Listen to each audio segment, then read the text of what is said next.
आणि बातमीपत्राची सुरुवात करतोय अत्यंत महत्त्वाच्या एका वक्तव्यानं आणि त्यावर आलेल्या प्रतिक्रियानं।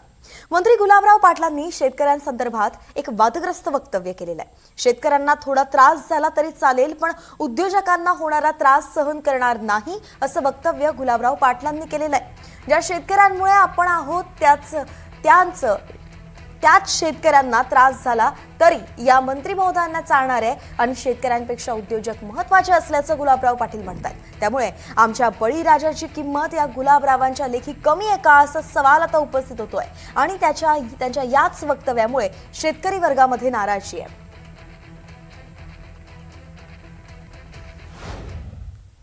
आमची एवढीच विनंती आहे की एक वेळेस आम्ही शेतकरी सहन करून घेऊ, पण उद्योजकाला फार त्रास होतो। कारण की उद्योजकाला मजुराला पैसे द्यायचे, जे लाईट गेली तर असं म्हणता येत नाही की तुला मी पैसे देणार नाही, तो लॉस होतो, त्याच्या प्रोडक्शनवर लॉस होतो। आणि दुसरा नवीन येणारा उद्योग काय म्हणतो की जाऊ द्या साला, इथं लाईटच मिळत नाही तर कशाला उद्योग टाकायचा। आमची हात जोडून विनंती, एक वेळेस थोडासा शेतकऱ्यांना थोडा त्रास झाला तर आम्ही सहन करू, पण आमच्या उद्योजकांना त्रास होऊ देऊ नका, एवढीच आमची हात जोडून विनंती आहे। तर आपले प्रतिनिधी मंगेश जोशी आपल्यासोबत जोडले गेले आहेत। मंगेश, या वक्तव्याबद्दल सविस्तरपणे उकलून सांगा। नक्कीच वैष्णवी, ज्या पद्धतीने खरं तर चिंचोली येथील उपकेंद्राच्या उद्घाटन कार्यक्रमामध्ये खरं तर गुलाबराव पाटलांनी हे वक्तव्य केलेलं आहे। एकीकडे राज्यातील शेतकऱ्यांना कुठेतरी वीज मिळत असल्याने शेतकरी जे आहे सरकारवर नाराजी व्यक्त करत आहेत, तर दुसरीकडे मात्र गुलाबराव पाटलांच्या या वक्तव्यामुळे कुठेतरी शेतकऱ्यांमध्ये जे आहे ते असमाधान व्यक्त केलं जात आहे। कारण ज्या पद्धतीने उद्योजकांना वीज मिळाली पाहिजे, मात्र शेतकऱ्यांना जरी नाही मिळाली तरी चालेल, अशा पद्धतीचं वक्तव्य होतं। मात्र ज्या पद्धतीने गुलाबराव पाटलांनी देखील यावरती फोनद्वारे स्पष्टीकरण दिलेलं आहे की या वक्तव्याचा कुठेतरी चुकीचा अर्थ काढला जातोय।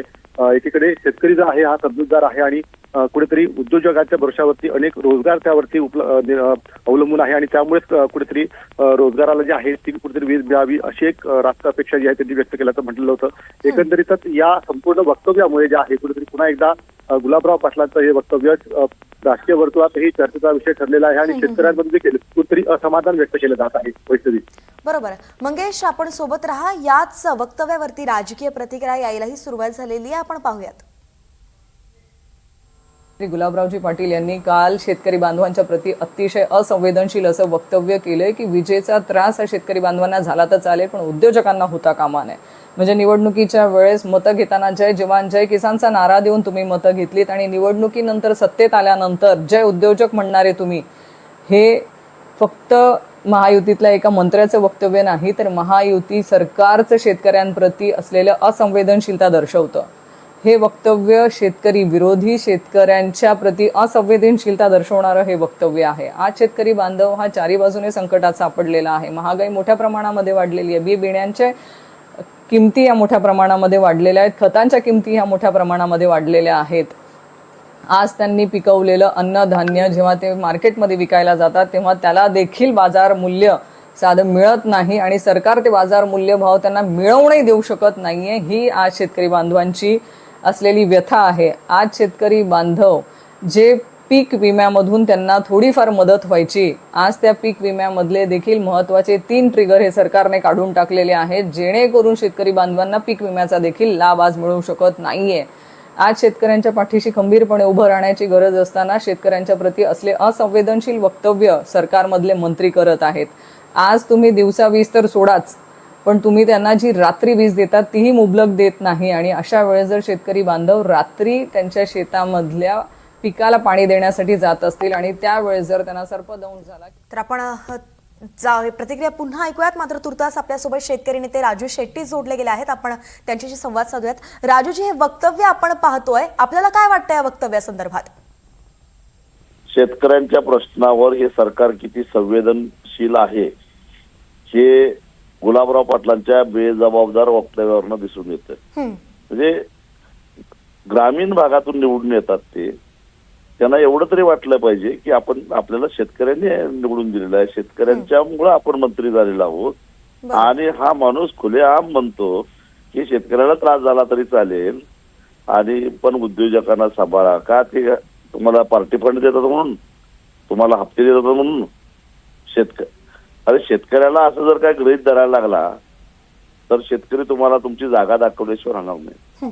गुलाबरावांनी जरा आत्मचिंतन करावं, आपण कोण होतो, कुठपर्यंत आलो, काय झालं, आणि अशा परिस्थितीमध्ये शेतकऱ्याला तुम्ही गृहीत धरता.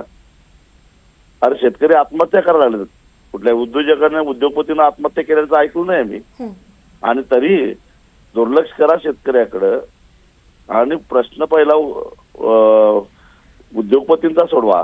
हा काय प्रकार आहे? आणि राजू, आपण सोबत राहा, आपल्या सोबत ना गुलाबराव पाटील सध्या जोडले गेलेले आहेत.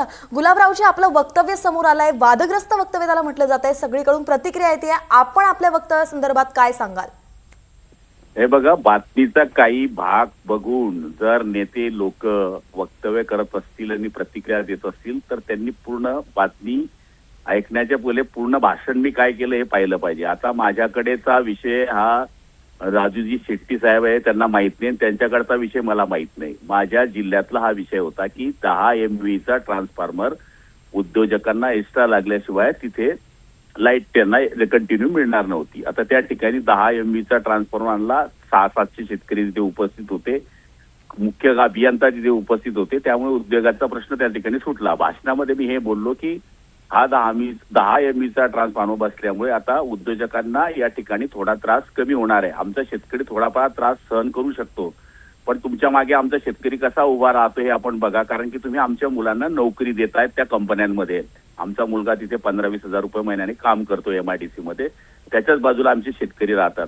तर आमचा शेतकरी असा एवढा मोठा मनाचा आहे, तेवढं सोडून दिलं आणि त्या मधल्या बातम्या ते दाखवत आहेत. मला तरी असं वाटतं की राजू शेट्टी साहेब आमदार राहिले आहेत, मोठे नेते आहेत, त्यांना माहिती आहे माझी भूमिका, मी कायम शेतकऱ्याच्या मागे राहिलेला माणूस आहे. ते चळवळीतले जसे होते तसे आम्ही चळवळीतले कार्यकर्ते आहे. त्यामुळे भचा भ्रम करणे, TV9 ने तर माझा बेनच घेतलाय. TV9 मध्ये मी काही झालं तर आजच्या नाही मी 1000 बातम्या अशा दाखवील, ते कंटिन्यू मधला पंधा दाखवायचा आणि बातमी प्रसिद्ध करायची. मग प्रतिक्रिया काय, आता राजू शेट्टी साहेबांना दिसलं तर ते शेतकरी म्हणून त्यांच्या अंगात ते येणारच आहे आणि ते माझ्या विरुद्ध बोलणार आहेत. त्याचा मला राग नाहीये, बरोबर, त्याचा बिलकुल राग नाहीये. पण माझी विनंती हीच आहे की त्या बातमीची पूर्ण क्लिप मी तुम्हाला टाकतो, जर त्याच्यामध्ये असं निघालं तर तुमचं बुट नाही आमचं डोकं आहे. अच्छा राजूजी, आपण ऐकलंय त्यांचं सगळं काय म्हणणं आहे. त्यांचं म्हणणं आहे शेतकऱ्यांच्याच मुलांना तिथे रोजगार दिला जातो म्हणून व्यावसायिकांच्या दृष्टिकोनातून हा निर्णय. आपण त्यांच्या या वक्तव्यावर काय सांगाल आता? नाही, माझं म्हणणं एवढंच आहे की उद्योजकांना तुम्ही सोयी सवलती द्या, आपण शेतकऱ्यांच्याकडे दुर्लक्ष करू नका. शेतकऱ्याला तळाताच्या फोडाप्रमाणे जपलं पाहिजे, कारण किडामुंगीप्रमाणे शेतकरी मरायला लागले, त्यांना सांभाळणं गरजेचं आहे, एवढंच माझं म्हणणं आहे. मला काय थोडंच माझं आणि गुलाबरावांचं वैर आहे किंवा त्यांचं मी त्यांचे शत्रू आहे, परंतु शेतकऱ्यांकडे दुर्लक्ष करा असं हे वाक्य ऐकल्यानंतर मलाही जरा खटकलं म्हणून मी प्रतिक्रिया दिली. अच्छा गुलाबरावजी, आपण हे ऐकलंय, त्यांना ते वाक्य अर्धवट ऐकलं गेलं असं त्यांचं म्हणणं आहे आणि म्हणून त्यांनी ही सगळी प्रतिक्रिया दिलेली आहे. आपल्याला काही त्यांना आवाहन करायचं आहे. शेतकरी नेते आहेत, ते आवाज उठवतात, आपलीही तळमळ आहे शेतकऱ्यांसाठीची आणि आपण ते स्पष्टीकरण आता आपल्या वक्तव्याचं दिलेलं आहे.